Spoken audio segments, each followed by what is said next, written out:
আজকে আমি অনেক পরিশ্রম করবো। এই ঘরটা পুরো স্যাঁতস্যাঁতে হয়ে যাচ্ছে, কারণ অনেকগুলো মুরগি আগে ছিল 23টা 22টা, এখন টোটালি হচ্ছে 37টা মুরগি হয়ে গেছে এবং প্রায় জায়গায় দখল করে ফেলছে। মানে সব জায়গায় কিছু না কিছু মুরগি আছে এরকম। আর এই যে স্যাঁতস্যাঁতে হয়ে যাচ্ছে, এগুলোতে যদি একটু উঁচা করে বালু দিয়ে দেওয়া যায় তাহলে এরকম স্যাঁতস্যাঁতে হবে।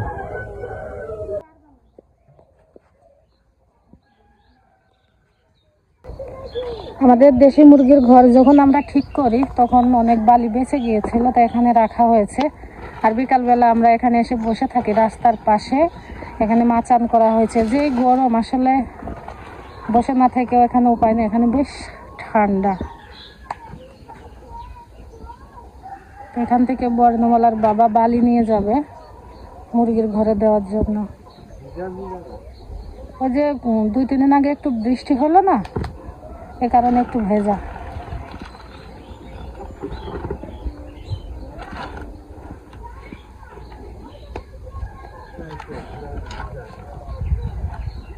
ছড়াই দিলে শুকিয়ে যাবে, বেশি সময় লাগবে না।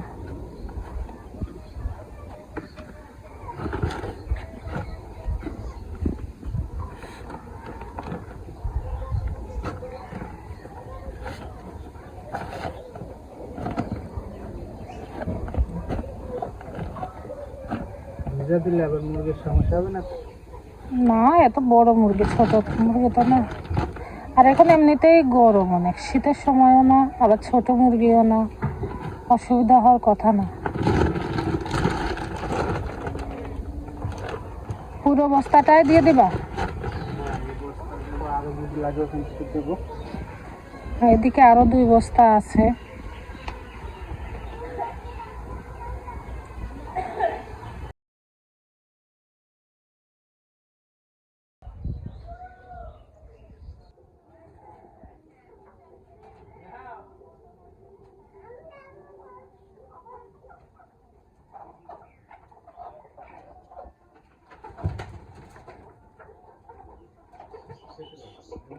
এই যে এই কোনটায় পুরো বস্তা ধরে নিয়ে এসেছো এবার?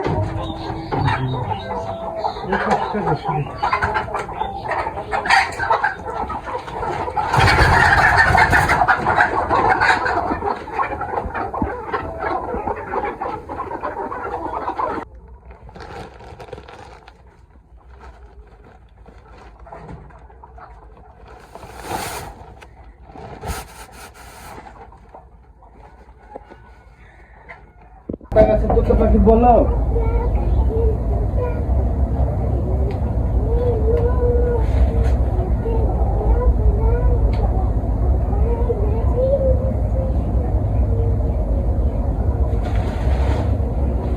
বর্ণমালা কবিতা বলতে থাকুক, আমরা খাবার মিশাই, তাই না?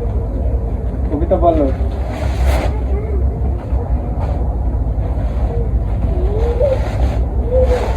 এটা শুধু ভুট্টা জানবো, এই মাসে 12 কেজি। এখানে আমি খাবার টোটাল 30 কেজি নিয়ে আসছি, যেহেতু 28 তারিখে কুরবানির ঈদ, তো আজকে 22 তারিখ, 6 দিন পরে। তো যদি 10 কেজি খাবার নিয়ে আসি তাহলে 6 দিন যাবে না, তাই 30 কেজি খাবার নিয়ে আসছি, যাতে আমার অন্তত 12-13 দিন যায়। তাহলে আমি একবারে ঈদের পরে খাবার নিয়ে আসি। তো কীভাবে নিয়ে আসি? আমি নিয়ে আসছি ভুট্টা, শুধু ভুট্টা বানিয়ে নিয়ে আসছি 12 কেজি, আর লেয়ার 1 নিয়ে আসছি 12 কেজি, 24 কেজি। আর 4 কেজি নিয়ে আসছি ফুড, আর 2 কেজি নিয়ে আসছি মিডিয়াম যে ব্রয়লার ফিড, সেটা। Total 30 KG. এগুলোতে আমার টোটাল 1390 টাকা লাগছে। পার কেজি পড়ছে 46 টাকা করে, কিন্তু লেয়ার 1 নিলে শুধুমাত্র 53 করতো। অবশ্যই লেয়ার 1-এর চেয়ে গুণাগুণ কিছুটা কম আছে। তাই আরেকটা বলে ফেলো কবিতা। আমি এগুলো কিন্তু খাইবো।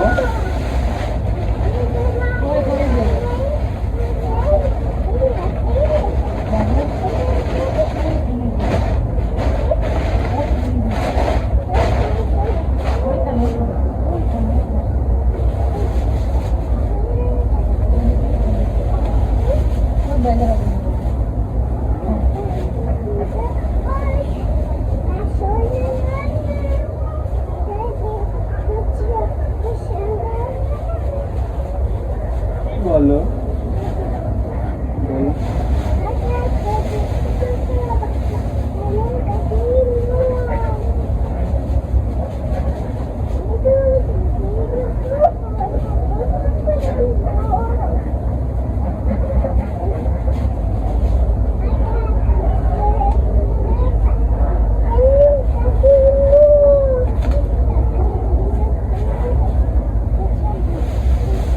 দোকানদার খুব পরিশ্রম করছে, অনেক জায়গায় আমাকে নিতে হয়েছে, যেহেতু বাইকে করে নিয়ে আসছি, বেজে নিয়ে আসে অর্ধেক পথ গিয়ে পড়ে যায়।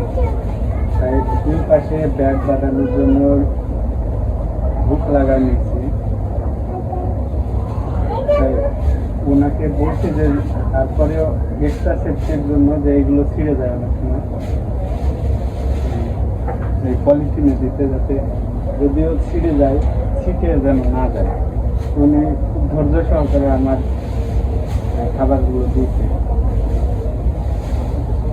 উনি অনেক আর কি ফ্রেন্ডলি, মানুষের ক্ষতি না হচ্ছে এটা চাই আর কি আমার কাছে মনে হয়। তাই আমি অন্য দোকানে না গিয়ে ওনার কাছেও যাই। তারপরে এখন ইয়ে টাইগার আর দেশি মুরগি এক জায়গায় করার কারণে খাবার বেশি দেওয়া লাগছে।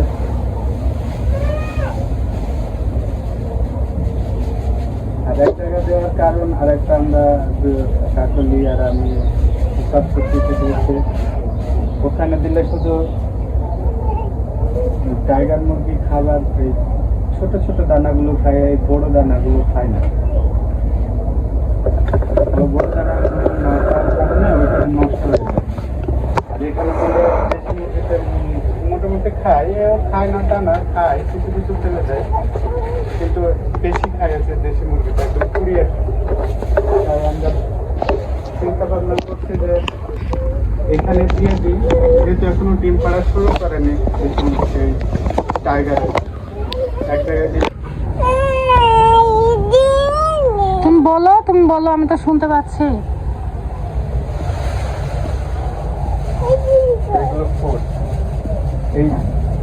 এটা আমি আরো মানে চিন্তা ভাবনা করছি, যেটা যে আসলে এক জাতীয় খাবার খেতে কোনো প্রাণী অভ্যস্ত না, মানে কিছুদিন ভালোভাবেই খায়, পরে মানে অনীহা চলে আসে। আর এভাবে দিলে এই ক্ষুধও ওদের মুখে পড়ে, আর তখন ওরা এই খাবারটা ভালো খায়।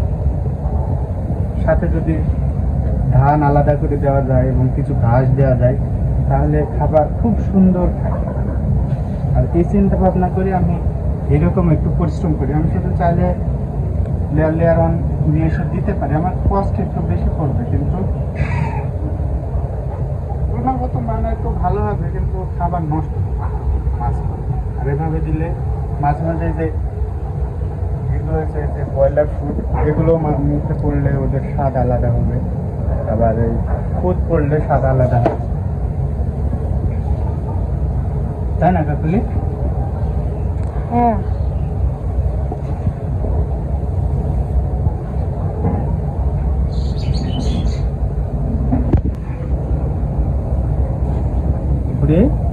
তুমি একটা কবিতা বলেই ফেলো। তা তো বুঝছি, তুমি একটা কবিতা বলো। এই যে তোমাকে দিচ্ছি, বলো এবার, এ দেখো বলো। সে তুমি ভোর হলোটা একটু শুনিয়ে দাও তো আমাদের। ভোর হলোটা বলো, ভোর হলো বলো, বর্ণমালা ভোর হলো বলবে না? ভোর হলোটা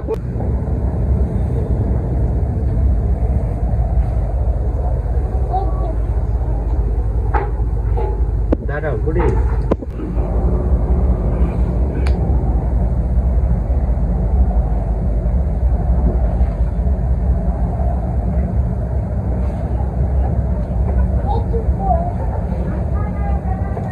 তুমি কি করছো?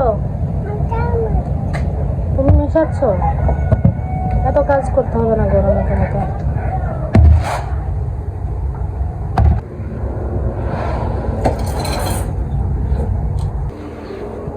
কি করো বর্ণমালা?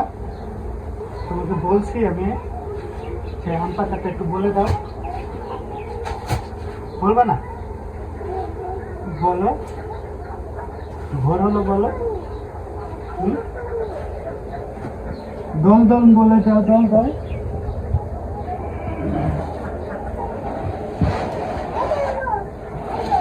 বসে ছিটাও না বাবু, খাবার যেন বেশি হলো না। ছিটাচ্ছ কেন?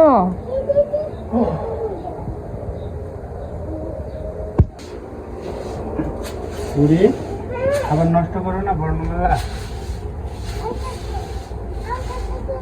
তুমি কি করবা ওগুলো? মুরগিতে তোমাকে মুরগি দিতে যাইতে হবে না, তুমি ঘিয়ে তুমি এইগুলো এইগুলো তো এটাতে দিয়ে আসো, তোমার বাবা উঠাবে, এটা দেখে আসো, ওইগুলো উঠাবে, যাও যাও। আর তুমি মুরগির ঘরে গেলে মুরগি তোমাকে কামড়ে দেবে। আমাকে ঠুকাই দেয় টাইগারে। ওই হাতে পিঁপড়া পিঁপড়া পিঁপড়া পালা, পিঁপড়া।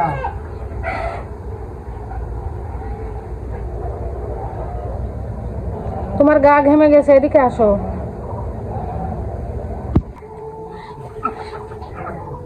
মুরগির ঘরে বালি এক জায়গায় এদিকে দেওয়া হলো, আর অন্যদিকে এক জায়গায় দেওয়া হয়েছে, তবে ছিটায় দেওয়া হয়নি, এরা নিজেরাই ছিটিয়ে নিয়েছে।